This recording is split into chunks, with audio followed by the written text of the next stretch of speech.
Boa. Paz. Nós queremos agradecer você também que está assistindo a nossa live. Posso meditar na palavra do Senhor. E para esta noite, apesar de ser um culto de oração, a palavra que Deus colocou no meu coração foi o livro de Romanos 5, carta de Paulo aos Romanos, capítulo 5, do versículo 1 ao 11.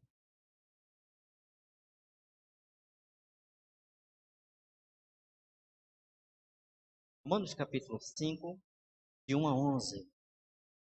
Vamos colocarmos em pé em reverência à palavra do nosso Deus.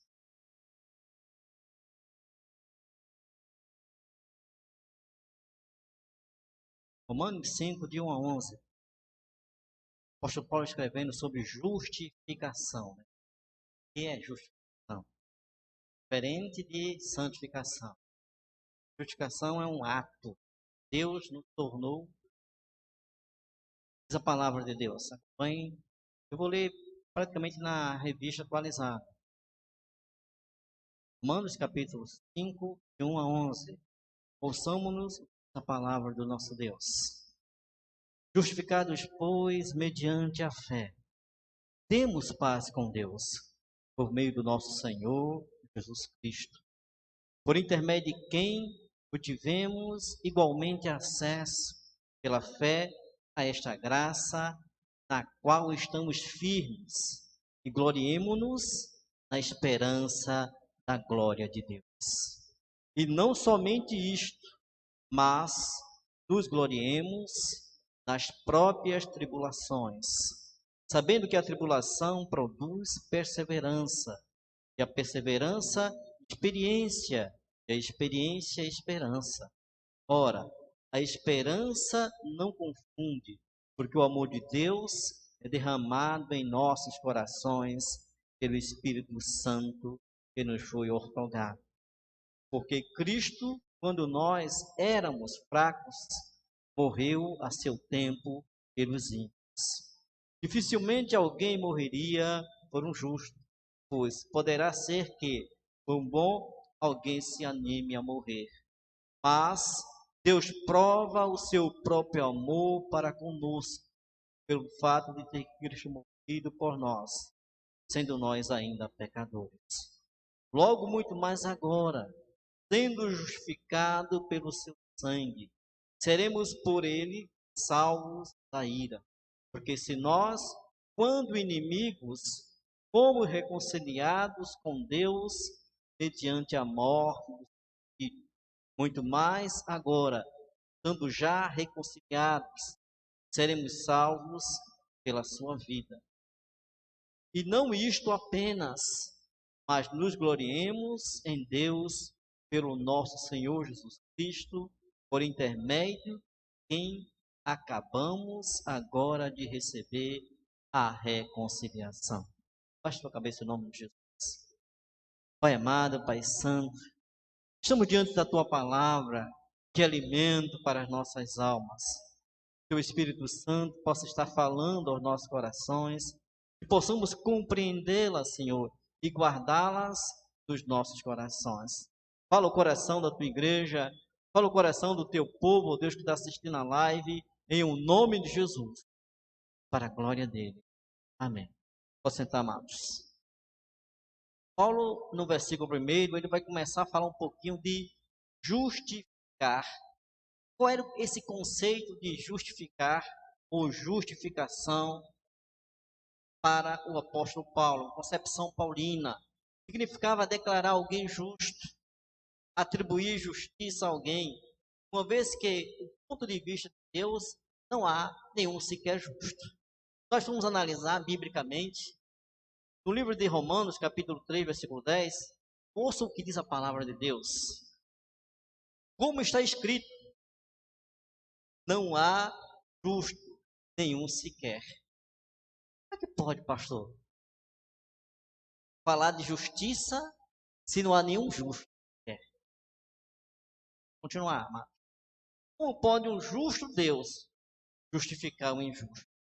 Romanos capítulo 8, versículo 33, o apóstolo Paulo vai começar a dar o norte. Quem intentará acusação contra os eleitos de Deus? Veja o que o texto vai dizer. É Deus quem os justifica. Diga para o seu irmão, quem te justifica é Deus. Fala para o seu irmão isso aí. Quem te justifica é Deus. Ninguém pode tentar, ninguém pode te acusar, pois Deus, Ele nos justificou através da morte de Cristo na cruz do Calvário. Nós somos justificados. Não existe mais condenação para nós. Nós somos justos diante de Deus. Esta carta foi escrita aproximadamente do ano 57 a 58 depois de Cristo, na terceira viagem missionária de Paulo. Paulo, quando escreveu esta carta, provavelmente ele estava na cidade de Corinto, né? E hoje nós gostaríamos de meditar com vocês sobre a seguinte temática: os benefícios da justificação em Cristo. Quais são esses benefícios da justificação em Cristo? Se nós pegarmos o texto de Romanos capítulo 3, versículo 28, o apóstolo Paulo ele vai começar a falar algo interessante. Ele vai falar sobre a justificação independentemente da obra da lei. Virem um pouquinho a sua página da sua Bíblia, veja no versículo 28, Paulo vai fazer a conclusão do livro. Paulo vai dizer com relação à justificação, ele vai dizer lá para a gente: concluímos, pois, que o homem é justificado pela fé, independentemente das obras da lei. A lei não justifica ninguém. A lei não salva ninguém. Nós somos salvos pela justiça que Deus colocou sobre nós. Que justiça é essa? Todos nós, como nós acabamos de ler em Romanos capítulo 3, versículo 10, que todos nós éramos injustos. Então, a justiça de Deus se chama Jesus Cristo de Nazaré. Ele imputou sobre nós a justiça do seu Filho. Então, todos nós tínhamos um débito impagável diante de Deus. Cristo pagou por nós. Cristo, ele se fez justiça por mim e por você. O primeiro lugar que nós entendemos no texto é que eu e você, primeiro benefício, eu tenho paz com Deus. Nós temos paz com Deus. Nós éramos inimigos de Deus. Quando Adão peca, Adão sai da presença de Deus e se torna inimigo de Deus. Mas no versículo 1, Paulo vai dizer: temos paz com Deus. Então já foi decretado através da morte de Cristo. Nós temos paz com Deus. E hoje as pessoas estão à procura de paz. O mundo está à procura de paz. Pessoas estão amedrontadas com vírus. Né? Pessoal, todo mundo com medo. Morte à vontade. Estava ouvindo, quando eu vim para cá, uma reportagem, que no Brasil praticamente morreram 111 mil pessoas e 111 mil pessoas mortas, segundo as autoridades, por esse vírus, coronavírus. As pessoas estão atemorizadas, estão com medos, não estão tendo paz. Mas a palavra de Deus diz, João 14, 27, deixo-vos a paz, a minha paz vos dou, não como o mundo a dá. Quem tem Cristo tem paz. Porque nós sabemos para onde vamos. Você sabe para onde você está indo. Você sabe o caminho que você está trilhando. Você tem a garantia que você tem paz com Deus. Não tem coisa melhor do que você estar em paz com Deus. Você não é mais inimigo de Deus. Se agora, eu estava lendo ontem com minha família, quando Deus chama de Abraão, meu amigo, é intimidade. É o carinho que Deus tem por nós.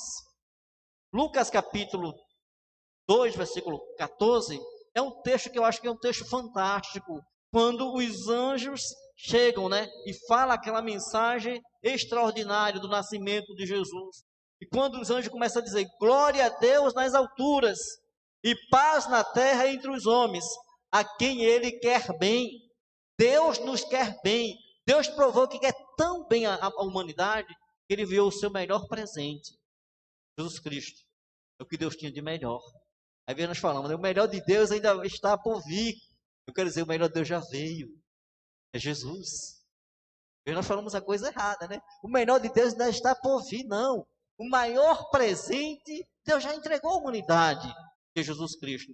Todos nós somos condenados a morte eternal, mas Cristo, Ele nos resgatou da morte. Hoje nós somos livres.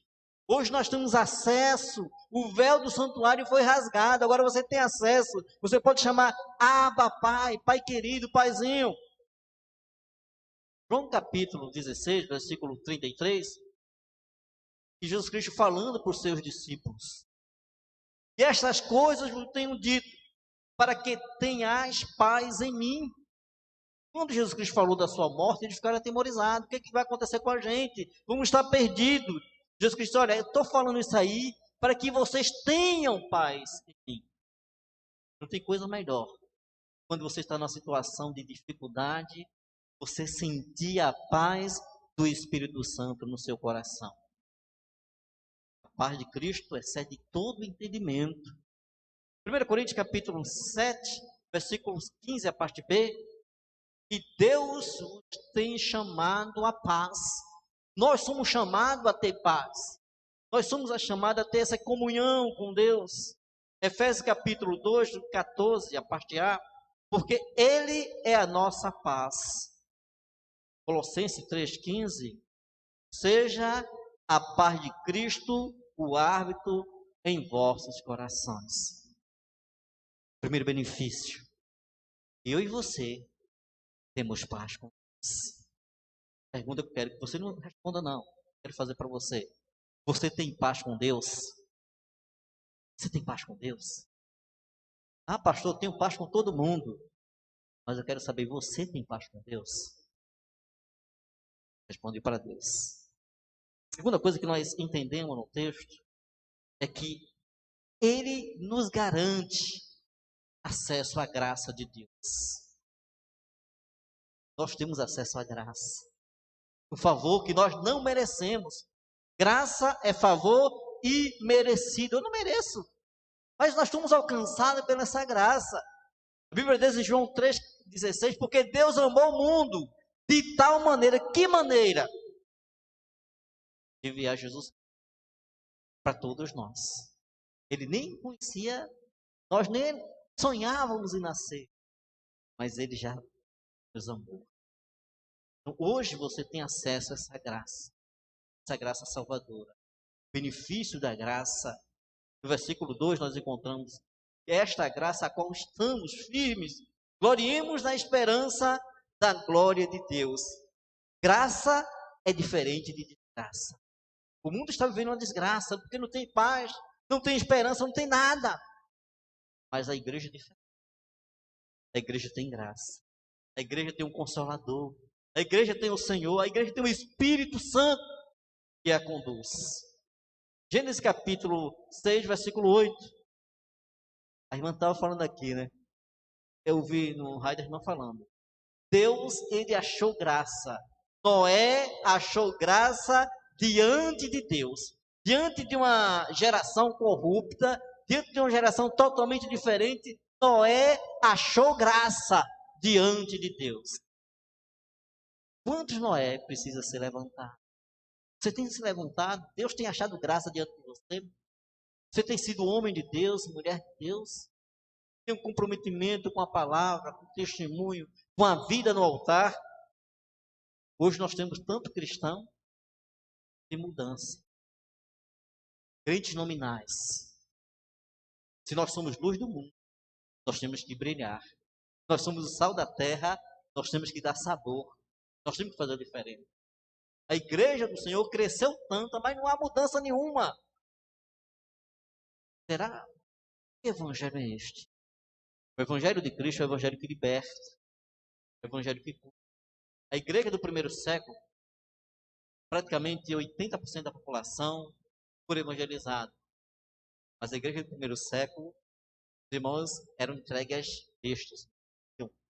Eram queimados, eram decapitados, eram cortados, cerrados ao meio. Hoje nós temos praticamente quase isso. Em alguns países, principalmente da África. Mas aqui no Brasil você não tem essa perseguição. Onde é que está a autoridade nossa do Evangelho?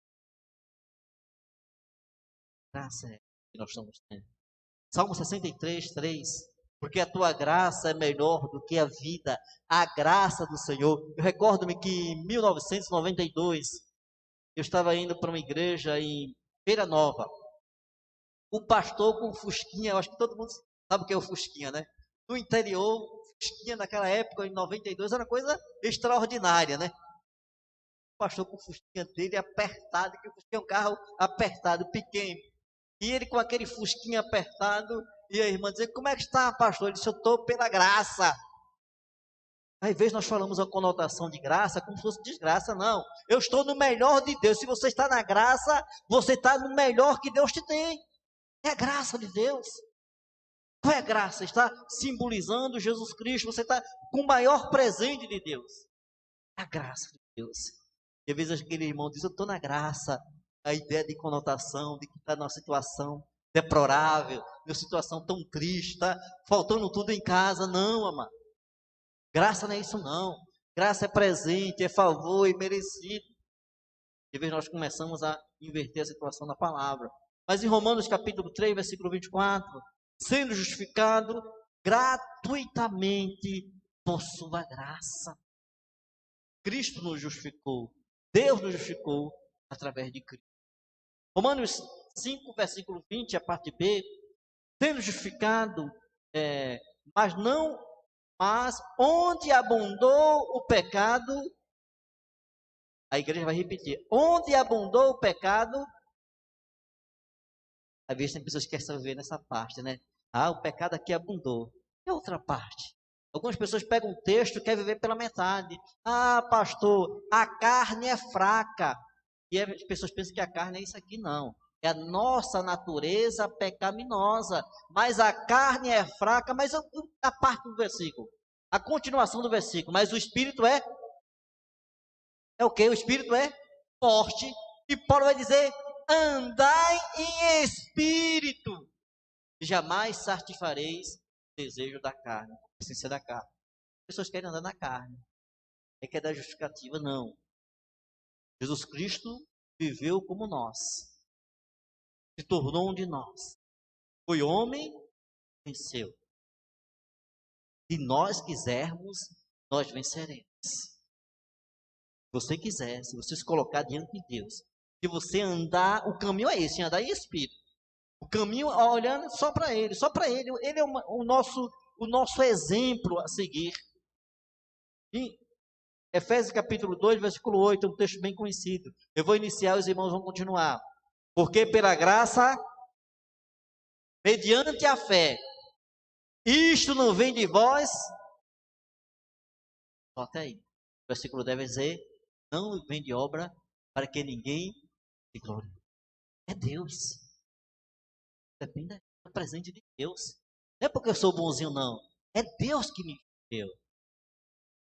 É Deus que olhou e a graça dele foi derramado para cada um de nós. O terceiro lugar que nós entendemos no texto é que Deus derramou o seu amor para cada um de nós. Deus não conhecia Edson, Deus não conhecia cada um de nós. Mas mesmo sem se conhecer, Ele nos amou. E Ele provou. Às vezes quando você vai evangelizar, as pessoas dizem, eu quero que Deus toque no meu coração. Eu quero que Deus faça alguma coisa diferente. Eu costumo dizer, olha, o que Deus tinha para fazer, Ele já realizou. Cabe agora a você. O plano de salvação foi traçado desde a eternidade. Eu quero que Deus apareça para mim, eu quero que Deus envie um anjo, não. Paulo vai dizer em Gálatas, se mesmo um anjo vos anunciar outro evangelho que valem, seja anátema, seja maldito. Então, a palavra de Deus é suficiente. O sacrifício de Cristo é suficiente para a nossa salvação. Não precisa atrativos. O atrativo é Jesus de Nazaré. É pregar a santa palavra. É pregar a palavra e a palavra nos libertará. Conhecereis a verdade e a verdade vos libertará. Tem muitas pessoas invertendo a situação. Eu quero atrair a pessoa. Quem atrai é o Espírito Santo. O Espírito Santo é quem convence o homem do pecado, da justiça e do juízo. A igreja de Atos crescia. Por que crescia? Porque era igreja cheia do Espírito Santo. A igreja que vivia, comia, se alimentava com o Espírito Santo. Volta nas nossas igrejas. Ser cheia do Espírito Santo. Depender do Espírito Santo. Viver e ser orientado pelo Espírito Santo, que é Deus. João 3,16 nós já citamos, porque Deus amou o mundo de tal maneira, de maneira tal, que enviou o seu único Filho para morrer por nós. 2 Tessalonicenses 2,16, e Deus, o vosso Pai, que nos amou e nos deu eterna consolação, a boa esperança pela graça. 1 João 4,10, a visto isso consiste o amor, não em nós, que nós tenhamos amado a Deus, mas Ele nos amou. Deus nos amou. João 4,19, nós amamos porque Ele nos amou primeiro. Diga para o seu irmão, Deus te amou primeiro. Deus nos alcançou primeiro com amor especial. O amor de Deus está tão somente na pessoa de Jesus. Ele sofreu por cada um de nós. Uma morte horrenda, ridicularizar o nosso mestre. Qual o mal que Jesus fez? Qual o crime que ele cometeu? O crime de amar? Qual a acusação? Como sacerdote? Esse aí é um pervertido, esse é um perturbador. Mas Cristo nos amou. Sofreu pensando em cada um de nós. Neste momento de pandemia, as pessoas têm se ausentado da igreja e se ausentado de Deus. Quero dizer para você que a importância de você saber o benefício. Cristo te ama, Ele provou que te ama. Agora, prove que você o ama. Prove que você o ama. Obedecendo. A Bíblia diz, aquele que ama o Senhor, obedece os seus mandamentos. Quarta coisa que nós entendemos no texto também, é que Ele nos livrou da ira de Deus. Todos nós. Independentemente. Mas pastor, aí você começa a evangelizar, as pessoas saem tão santo que não tem pecado nenhum. Mas até um bebezinho tem pecado. Pecado original, está no bebezinho. Jesus Cristo, ele não nasceu em pecado porque ele foi obra e graça do Espírito Santo. O único que tem pecado foi Jesus. Todos nós estávamos debaixo da maldição, debaixo da ira de Deus. Deus é tão benevolente, tão gracioso para com eu e você. E Jesus Cristo, ele nos salvou da ira de Deus. Vamos ver o versículo 9, nosso texto básico. Versículo 9. Logo muito agora, sendo justificada pelo seu sangue, seremos salvos de quê? Da ira. Quem não está debaixo do sangue de Jesus, está debaixo da ira de Deus. Deixa bem claro, amados. Só quem vai ser salvo da ira de Deus é aquele que entregou a sua vida a Jesus. Aquele que realmente o sangue de Jesus Cristo lhe purificou de todo pecado. Este não está debaixo da ira. Ele está agora debaixo da graça. Nós estamos debaixo da graça. Não existe mais ira, não existe mais condenação para nós. E Cristo, ele já pagou o preço por nós. Ele já pagou aquele débito. E a última palavra que ele fala na cruz, né? Tetelestai. Está consumado, está completado. Eu acabei a obra, eu acabei a missão que tu me confiaste de resgatar o homem de volta. Ele falou, tetelestai. Está consumado. Está acabado. Foi algo que terrível. Mas ele fez.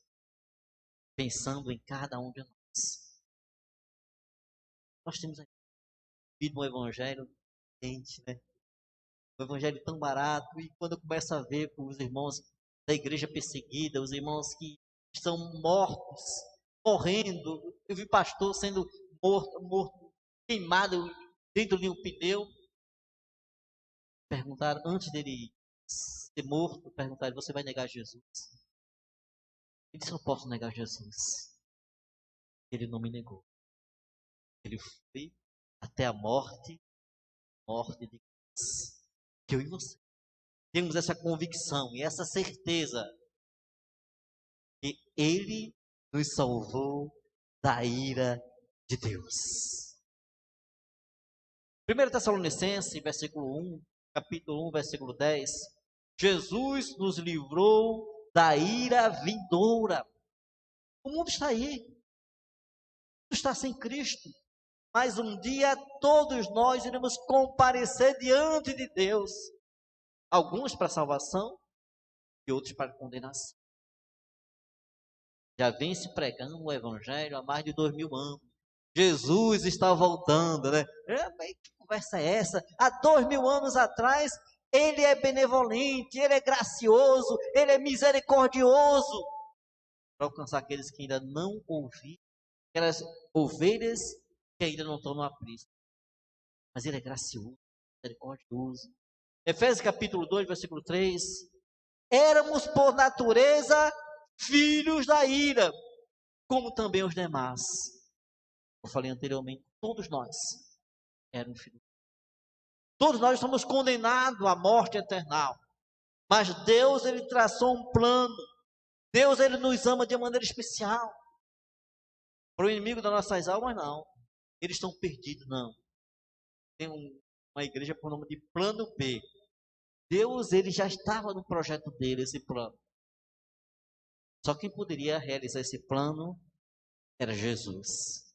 Jesus, Ele assume a responsabilidade, a missão e cumpre cabalmente, pensando em cada um de nós. O último lugar que nós entendemos no texto é que o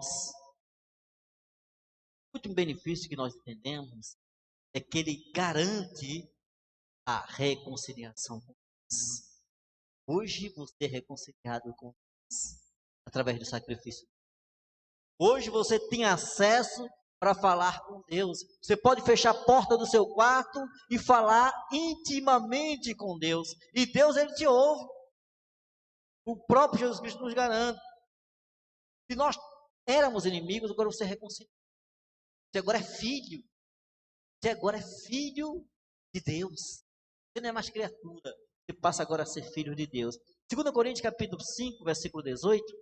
Paulo vai dizer: ora, tudo provém de Deus, que nos reconciliou consigo mesmo por meio de Cristo e nos deu o ministério da reconciliação. A reconciliação é o ministério através de quem?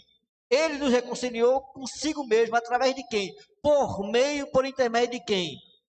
De Cristo Jesus. Ele é a ponte. Leva de volta. Não existe outro meio. Não existe obra. Não existe autoflagelação. Nada disso chama a atenção de Deus. Quem chamou a atenção de Deus foi Jesus Cristo.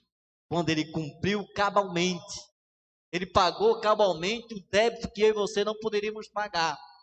Hoje nós somos reconciliados com Deus. 2 Coríntios capítulo 5, versículo 19. A saber, que Deus estava em Cristo.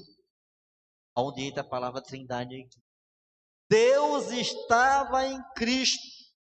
A reconciliação consigo, reconciliando consigo o mundo. Não imputando aos homens as suas transgressões. E nos confiou a palavra da reconciliação. Ambos em um só corpo com Deus. Deus em Cristo. Hoje nós temos acesso à reconciliação. Hoje nós temos acesso. Ninguém pode te condenar. Satanás não pode te condenar. Porque Cristo, Ele já te reconciliou. Ele imputou sobre você a justiça. Não existe mais crime. Você não é mais criminoso. Está consumado. Você agora é regenerado, é um cidadão dos céus. Você agora é co-herdeiro com Cristo. Veja que maravilha. Nós somos co-herdeiros com Jesus. É tão bom. Além dele morrer, ele disse: olha, eu vou partilhar a herança que por lei é minha. Eu quero dar a você. Deus é um Deus tão bondoso.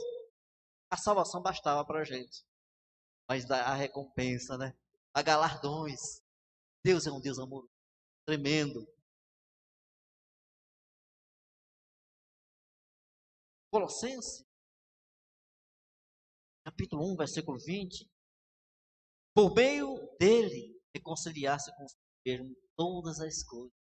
É um texto extraordinário. Cristo, supremo ser, aquele que reconciliou a natureza, aquele que reconciliou o mundo, aquele que reconciliou tudo. Ele é o eterno, soberano. É o alfa, é o ômega, é o princípio, é o fim. Ele é o tudo. Chegamos à conclusão, amados. Paulo, entretanto, ensina que a graça, a obra de Cristo, o veredito final, pode ser conhecido por antecipação. Que os homens reconciliados com Deus possam ter desde já a certeza do pronunciamento final. Você pode dizer: eu sou justo. Deus, nós iniciamos aqui dizendo que todos nós éramos injustos, não há sequer um bom. Todos nós. Agora é diferente.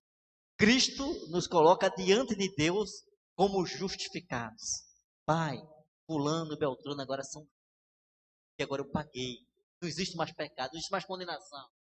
Nada disso pode te impedir. Agora você tem um veredito. Você já tem uma sentença. Você é justificado pelo poder do sangue de Jesus. O sangue de Jesus Cristo nos purificou de todo pecado. Não há mais nenhuma condenação. Paulo vai dizer: não há nenhuma condenação. Se quiser te condenar o teu passado, pode te condenar, mas Cristo, ele não te condena.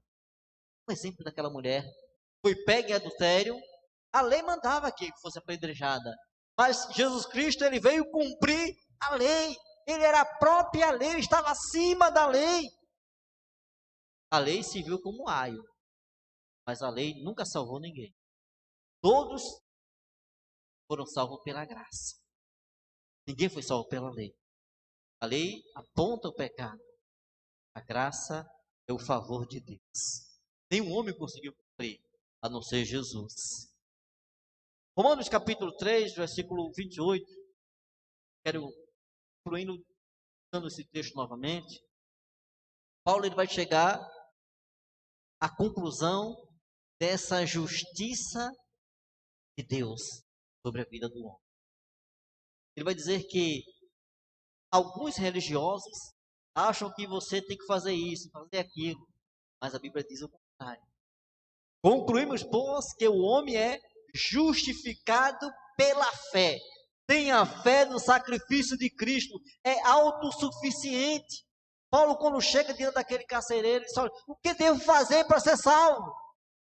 Qual foi a palavra de Paulo? Olha, você tem que usar paletó, você tem que fazer isso aqui. Nada disso. Crer no Senhor Jesus e será salvo tu e a tua casa. A promessa de salvação para os nossos. Você crê, se você tiver fé, palavra de Deus, cada um de nós, tenhamos esses benefícios da justificação. Temos paz com Deus, temos garantia de acesso à graça, temos o derramamento do amor de Deus em nossos corações.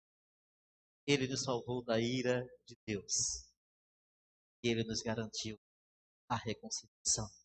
Que Deus abençoe cada um de vocês, a você que está ouvindo, que está na nossa live, no nome de Jesus. Então, não esqueça dos benefícios da justificação. No momento que você está junto com sua igreja, congregando com sua igreja, louvando, glorificando o nome de Jesus. Muito obrigado pela oportunidade. Deus